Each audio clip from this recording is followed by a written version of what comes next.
Good morning. Today we'll be talking about endometriosis, breaking the silence on women's pain. This month has the International Women's Day in it, held on the 8th of March. And so it's important that we talk about issues related specifically to women this time. Good morning, Dr. Ayo Olayinka and Mrs. Abang. It's a pleasure to have both of you here with us. Good Good morning, Dr. morning. Papa. Good Oh, morning, Dr. Dr. Ayo, Kwame. if I can start with you, can you tell us about endometriosis? What is endometriosis and why is it important to us? Good morning once again. Good morning, listeners at home.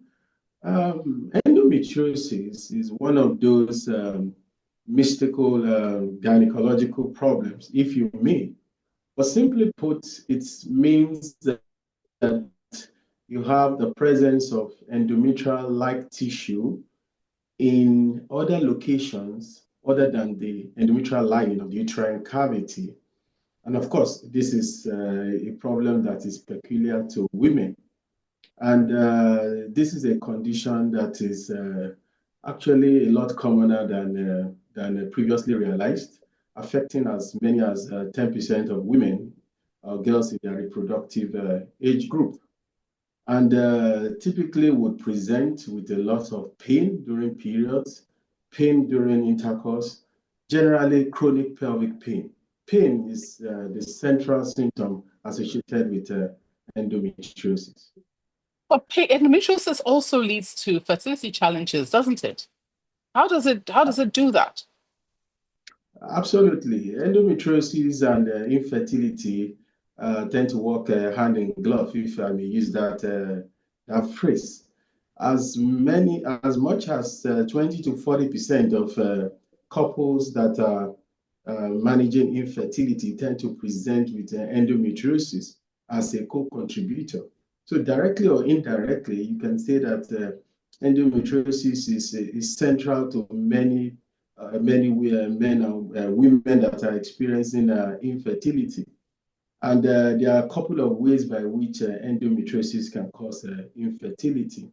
If you look at the pathophysiology of endometriosis, which of course there are many theories that have been expanded to explain this, central to endometriosis is the formation of lesions within the pelvic cavity of the woman, which leads to formation of scar tissue, adhesions, and all of this scar tissue. What it does is that it damages the reproductive structure, distorting the anatomy, making it difficult for eggs to be released from the ovary. It could lead to blockage of the tubes, the woman's tubes, and even when sperms are released into the women, the sperms tend to perform poorer for women that are suffering from endometriosis. These are a few of the methods or ways by which endometriosis contributes to infertility. And then Mm. if you examine it a little further, you find out that the symptoms I mentioned earlier, that of chronic pelvic pain, painful periods, pain during intercourse. The pain during intercourse could be so intense that the woman is unable to have regular coitus. And what it means is that if you have infrequent intercourse, then how do you expect to get pregnant? So in Wow. addition to all the factors mentioned, you are not even able to carry out the act that will allow you to get pregnant. Wow. Many women suffer in silence for years and years before me receiving a proper diagnosis. So, for those who are listening here today, what are the key signs or symptoms that women should be aware of? And in addition to that, how can early detection improve fertility outcomes? Okay, thank you again for that question. So endometriosis, like I earlier alluded to, is one of those very difficult to diagnose conditions. And unfortunately, it allows a lot of women to suffer in silence for so long. But Mm. a few telltale signs and a high index of suspicion could make it easier for you to come in earlier and the diagnosis made. One central symptom with endometriosis is that of pain. Pain, pain, pain, and pain. I can't emphasize it enough. Chronic pelvic pain, when you have pain in the lower abdomen, pain on its own, pain when you are defecating, pain when you're urinating, all of these symptoms should raise the suspicion of possible endometriosis. Pain in that region that continues for more than 6 months could be a pointer to endometriosis. So if you have women that are suffering from this pain, you have heavy, painful periods that makes it difficult for you to function optimally. We are talking of pain of 8, 9 out of 10 consistently. These are pointers to possible endometriosis, particularly for women in the reproductive age group. If you have all of these signs, it might just be a smart move to see a doctor, a specialist to investigate you further. That's very, very important. So if I can just swing over to Mrs. Abang. Mrs. Abang, endometriosis doesn't just cause physical pain, but can also take a huge toll on a woman's mental health. As a counselor at the Bridge, how do you address emotional challenges your patients face while trying to conceive? Thank you, Dr. Pamela, for that question. As you have heard from Dr. Ayo, the women will first of all see the doctor, which we normally advocate. See the doctor to be able to get the confusion in your mind of what may be happening to me. And once you have seen the doctor, the fertility specialist, or we call them fertility specialists, it means even if you are not ready to have a baby, something is happening to your reproductive system, see a fertility specialist. That way, you will not suffer long with endometriosis if you are experiencing one. Early detection, early intervention is very necessary.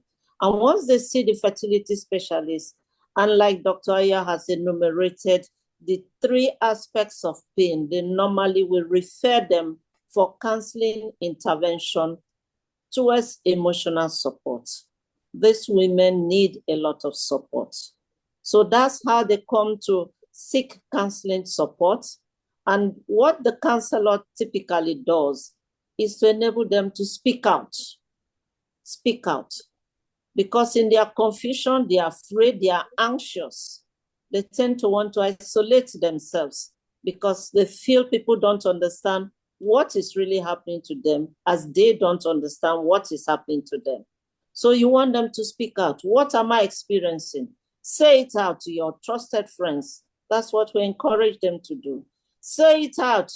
So maybe people experiencing it, you may be directed to people, a community group that have experienced endometriosis, so that you learn more about how they have managed. So the counselor will also guide in that, creating a peer-to-peer liaison with, group or community.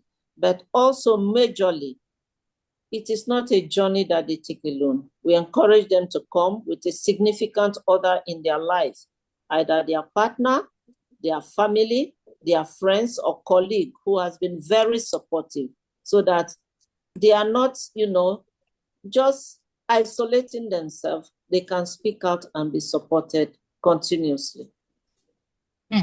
Thank you so much. So what practical advice, because you see a lot of women suffer with all these pains, they go from one doctor to another, and sometimes they don't get taken seriously.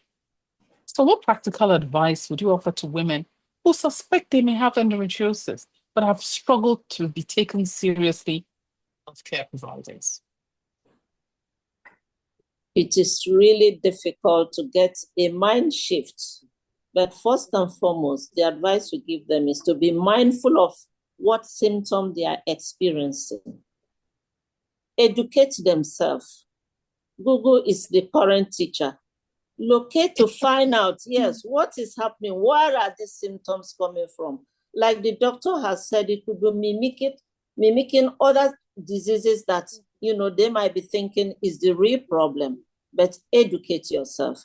And in that education, you'll find out that there are groups of people that have experienced it are overcoming it with change to lifestyle modifications. And this is where we tend to direct them to. If you're experiencing the symptom, you must first of all find out what is affecting it worse during your period. Is it diet? Is it exercise? Do I need to do some relaxation therapy?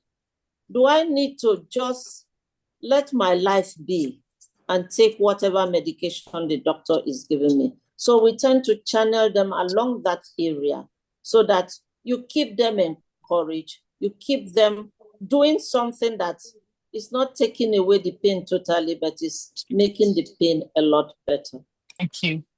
Thank you very much. Oh, Dr. Ayo, thank you very much for the insights you've given earlier. Can you tell us a bit about how the diagnosis is made and if there are any forms of treatment, active treatment that women can have, women who have endometriosis? Thank you, Dr. Pamela, for that question again.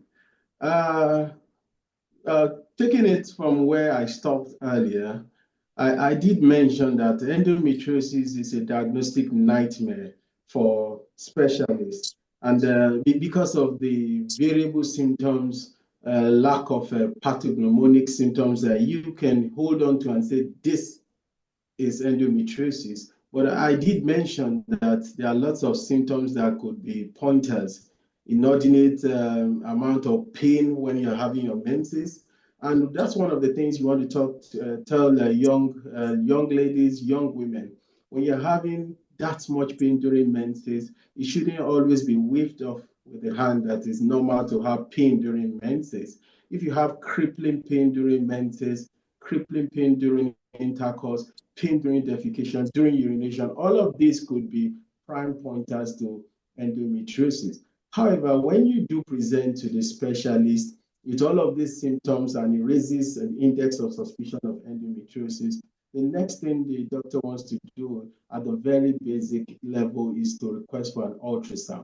An ultrasound to examine the pelvic structure, to examine the womb, to examine the pouch of Douglas. There are usually a lot of telltale signs when you do a comprehensive ultrasound that could, raise the index of suspicion even further. When you examine a woman on ultrasound, you see an obliteration of the pouch of Douglas. You have uterus with a fixed retroversion. That's uterus that is facing backwards and tethered down. All of these could be pointers of endometriosis.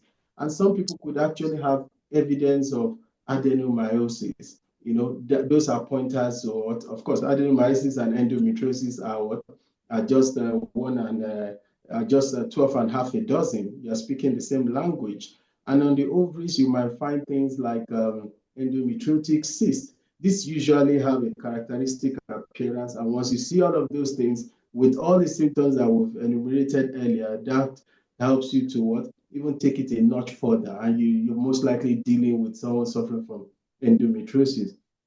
However, the gold standard method of diagnosis is laparoscopy. And this involves the use of, involves the use of scopes, light source, trocars. It's a form of microsurgery or endoscopic surgery where you introduce all these devices into the abdomen so that you can examine the pelvic structures under, high definition cameras. You can actually look at the uterus, you can look at the fallopian tubes, you can look at the ovaries. And of course, the presence or the discovery of a characteristic endometriotic deposits usually clinches the diagnosis. And on laparoscopy, you see all of these things beautifully. And usually you might see them like burnt out spots or gunpowder spots all over the pelvic structure. Sometimes it's on the rectum, it's on the bowel, it's on the uterus. It could be anywhere on the peritoneum. So the presence of all of these deposits confirms your diagnosis, and that's the hallmark of diagnosis. But of course, this would involve, a patient coming into a theater setting with of course, a spinal anesthesia, to prevent pain. It's a lot, putting the pots in there. So you're talking about a major theater setting required to make the characteristic diagnosis of endometriosis.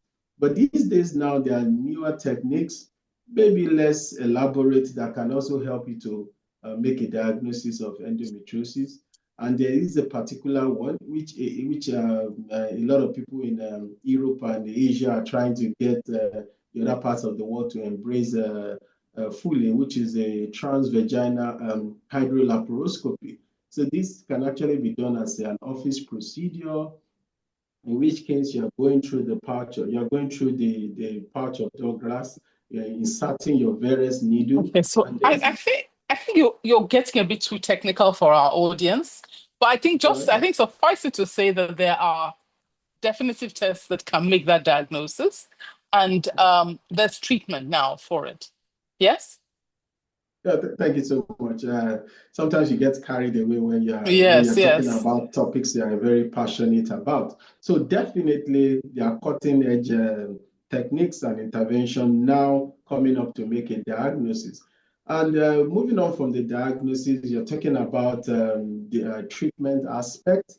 And of course, there are a myriad of treatment solutions that are being offered. Central to the management of endometriosis is the use of medication like oral contraceptive pills, which are birth control. So basically, the use of hormones to try and manage this condition. And you see, I did mention something that this is a condition that is prevalent in women in the reproductive age group. And the reason is because of the production of a particular hormone, which is called estrogen. Estrogen is central to all the symptoms that you find in endometriosis. And over time, what has happened is directing medications that can either block estrogen or modify estrogen. Because if you're able to block estrogen, you block the symptoms of endometriosis. But here is the catch. When you block estrogen, what happens for a woman that wants to conceive? That's a no-no. So you have a conflict at that point. So the trick is striking a balance between managing their symptoms and also helping them to realize their fertility dreams, which is conception.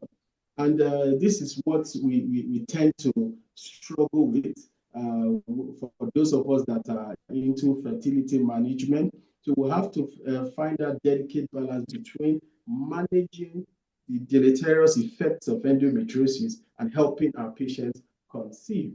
I've had quite a number of patients with bad cases of endometriosis, also also trying to achieve conception at the same time. So they decide to deal with the pain and want to conceive. So what do? We have to place them on medications, place them on injections that can block estrogen maybe for 2, 3 months.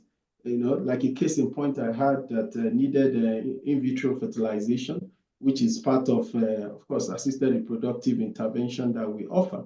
So we had created embryos, but we couldn't transfer yet because this woman had an significant adenomyosis. And what we did was to place her on GnRH agonist, No need which to is a go line of technical. Just you place on medication, yeah, and you're able to solve the yes, problem. those medications, Yes. and those medications help to shrink the adenomyotic deposits, and we're able to transfer. And today she has a bouncing baby boy because we're able Fantastic. to find the right balance between medication and her dreams of achieving conception.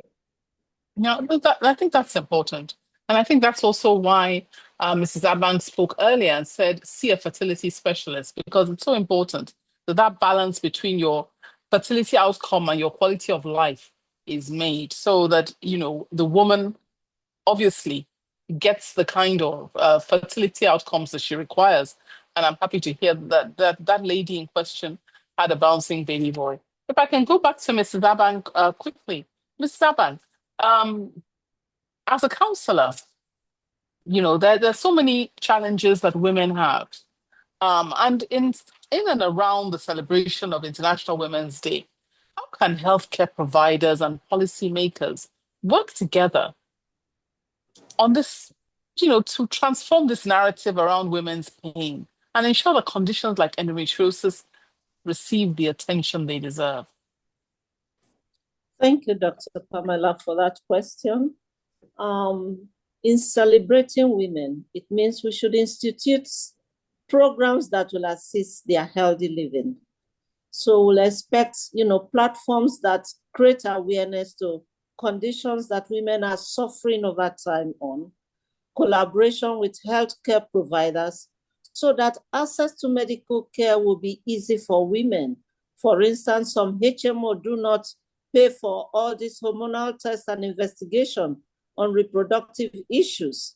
So government and those policymakers could maybe come in to subsidize the cost of those investigations so that the HMO can offer it to women and make it accessible to them to undertake those assessments. Early intervention leads to prevention of more progressive condition and pain that, can limit the lifestyle of a woman. Also collaborating with pharmaceutical companies. The health policy makers can collaborate with them to make drugs, like doctor has said. Yes, there is a drug for the treatment, but it costs quite a lot. So if they can come in and collaborate so that the cost of drugs could be, made affordable to these women. And majorly, platforms for education of other women that may be suffering in silence. There is the work on a yearly basis. It's not enough. Somebody suffering from 11 months, only at the 12 months, you now create awareness. No, maybe we should have more regular awareness platform that there are a lot of women suffering on this condition that is so difficult for the medical team to diagnose, that they can come out by the policies, have easy access, have early intervention. Like Dr. Ayo rightly said, if they come out early, treatment will be early, and probably their wounds will not be so damaged. Their pains will be easily, managed, that they will not be so stressed that, you find out that their lifestyle has been minimized. So if those policies can be put in place, in summary, ensure that HMOs are collaborated with and health providers can also make it affordable for these women to access treatment early on time. Thank you so much. Unfortunately, time is fast spent. So can I just ask Dr. Ayo if he has any last words for our listeners? Dr. Ayo. Thank you very much. In closing, I think it's important to reiterate some of the things the counselor rightly mentioned, which is the aspect of advocacy to help to spread information about endometriosis, so that young girls can come in early, understand this, because it's very difficult to live with debilitating pain, and you do not understand what is going on. So advocacy for me is very important and is central to managing this condition.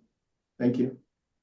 Thank you so much. Thank you both of you for coming to shed light on this very important topic.